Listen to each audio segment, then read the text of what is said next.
80s because Live from Television Park, this is WJBF News Channel 6 at 4.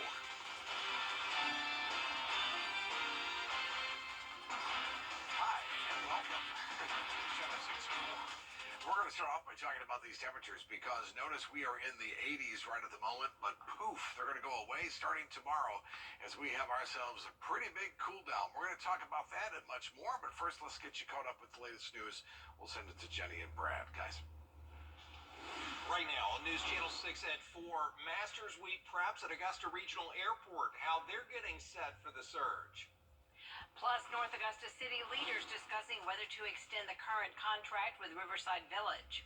And changes coming to SRP Park as it gets set to host a big college baseball game. What fans will experience as Your News at 4 starts now. Live from Television Park, this is WJBF News Channel 6 at 4.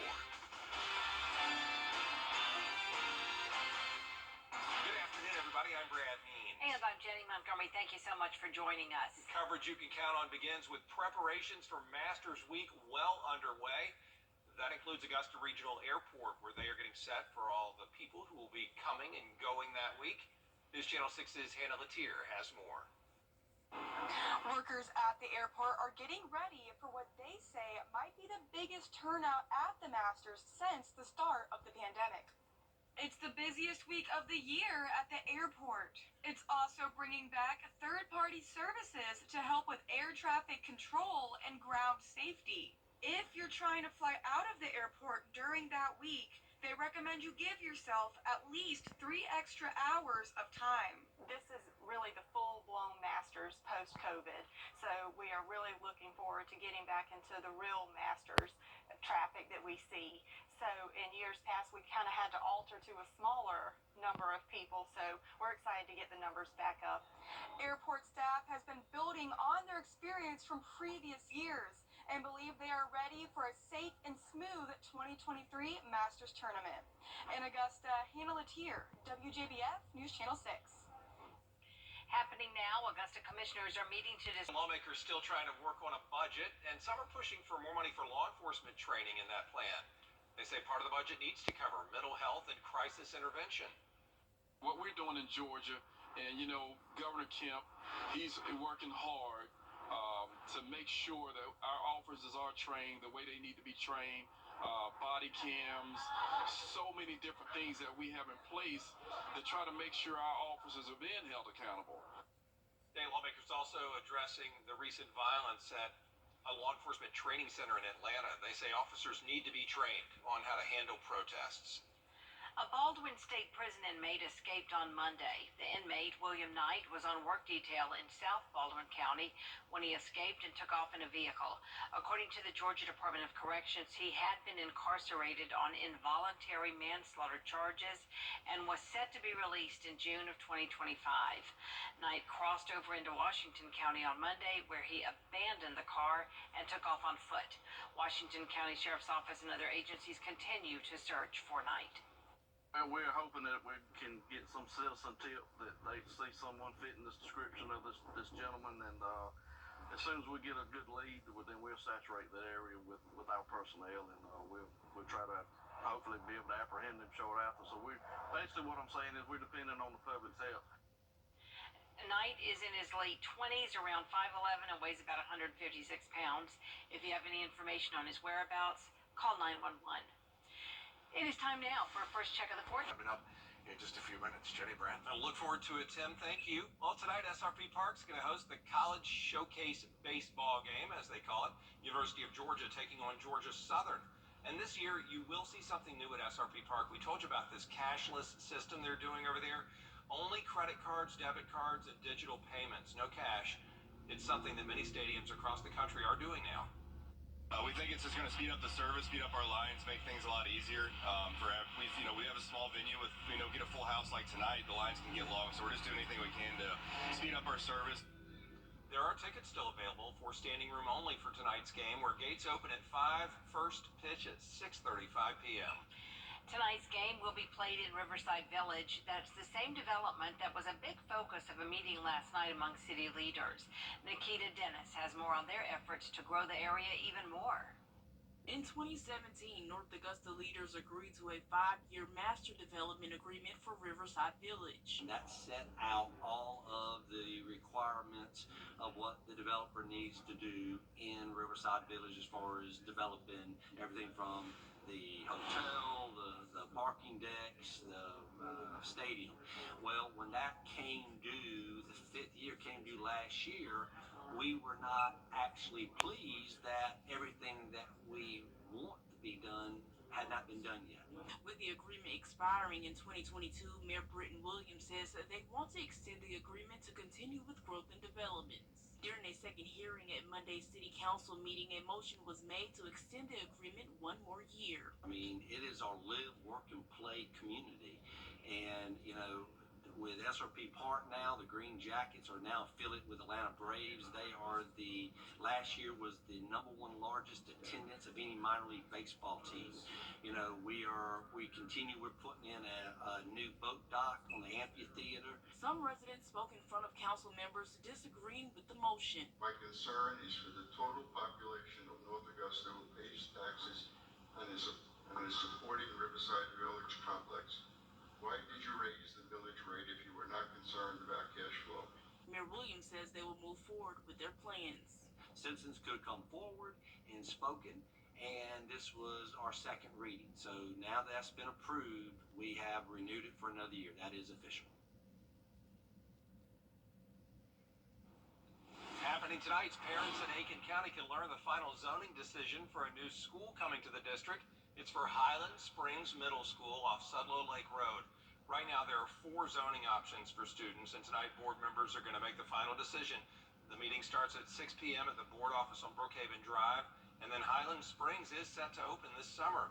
Some Richmond County students also facing rezoning. Tomorrow, there's going to be a meeting to talk about closing Willis Foreman and Terrace Manor elementary schools because of low enrollment. Students who go to those schools could be sent to nearby schools. Tomorrow night's meeting starts at 6 at Willis Foreman Elementary. Planned Vogel's Unit 3 reactor hits a major milestone. Georgia Power's first nuclear reactor was safely initiated. This marks one of the final steps in the startup process for the generation of electricity.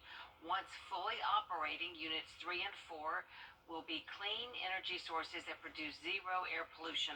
They're expected to power more than 500,000 homes and businesses. News Channel 6 and Project Refresh are holding a supply drive to help the homeless in our area. The nonprofit organization helping the homeless get fresh showers so they can feel like themselves again. They're using their mobile shower unit. Items needed for this drive include deodorant, shampoo, underwear, tennis shoes, and sweatshirts, just to name a few. You can drop those things off right here at Television Park or at any CSRA Security Federal Bank until March 13th. Happening tonight, News Channel 6 is proud to bring you the All CSRA Awards. The program highlights the best of the best when it comes to high school football in our area. It will be held tonight starting at 7 at the Columbia County Performing Arts Center. Doors open at 6 p.m. Ray Guy Award winner Adam Korsak is the keynote speaker. We'll air the program live right here on News Channel 6 from 7 until 8. Coming up, a new report says there's been a rise in employment scams. What you need to know before you apply for your next job. After the break. Win-win-win. Kroger, fresh for everyone. A new warning tonight about employment scams, where the Better Business Bureau's risk report says there's been an increase in criminals trying to trick job seekers into sending them money. Becky Worley takes a look at what you need to know to protect yourself if you are looking for a job. Hello, this is a courtesy invitation to work with Amazon from home.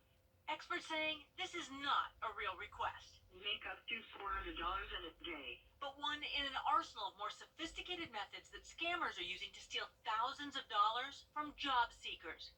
In a new report from the Better Business Bureau, employment scams listed as the second riskiest of all the scams they track, saying the frequency at which they're being reported in the agency's scam tracker increasing 23% from 2021 to 2022. A lot of workers don't want to go back to an office, so they're searching online for a purely remote position.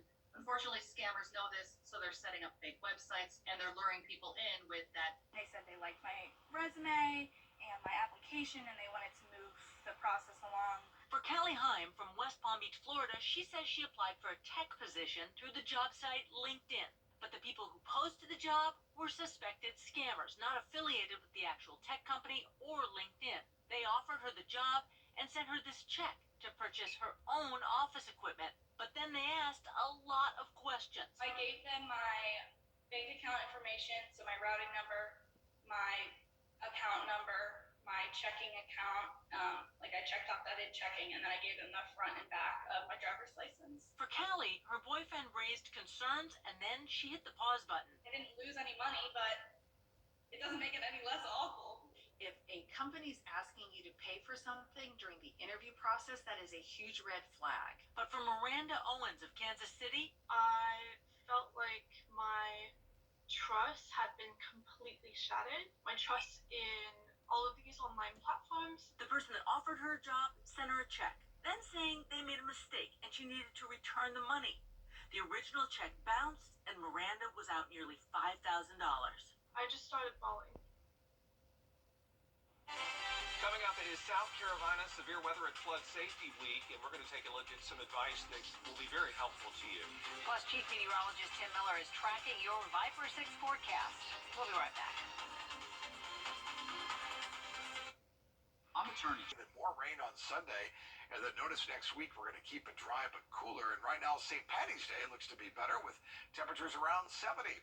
And all this week we are doing South Carolina's Severe Weather Preparedness Week. Remember, we did ours in Georgia a few weeks ago, and now we're doing it for South Carolina. Here's meteorologist John Lynn with more information on how you can prepare for severe weather.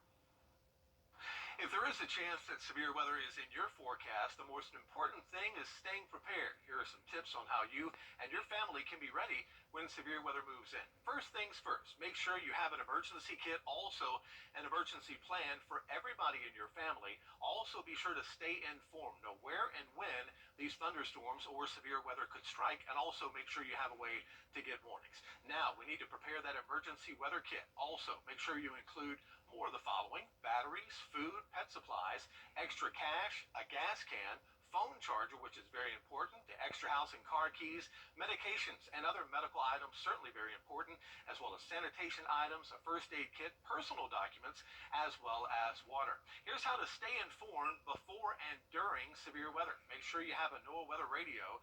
This produces 24-hour broadcasts of weather information. Also, make sure that the NOAA weather radio is plugged in, turned on, and have extra batteries just in case the power goes out. Now, it will alert you while you are asleep, so you can take shelter if any severe weather moves into the viewing area. Also, don't forget about the wireless emergency alerts.